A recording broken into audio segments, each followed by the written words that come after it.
নমস্কার, YouTube channel মনের কথায় তোমাদের সবাইকে স্বাগত। Good morning.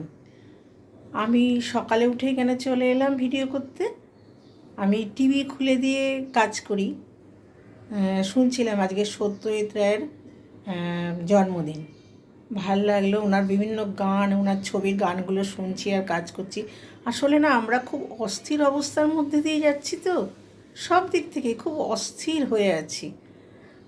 কিন্তু তার মধ্যে না আমি একটা জিনিস শেয়ার করব তোমাদের সাথে।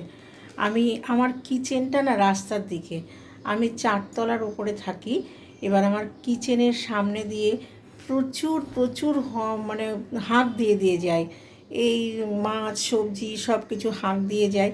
আমি নাপতে নাপতে তাদেরকে আর ধরতে পারি না।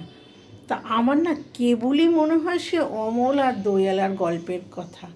আমি যেন অমল, আমার এই রোজ অনুভূতিটা মনে হয়, তাই আমি তোমাদের সাথে শেয়ার করলাম। সবাই ভালো থেকো, সুস্থ থেকো, সাবধানে থেকো।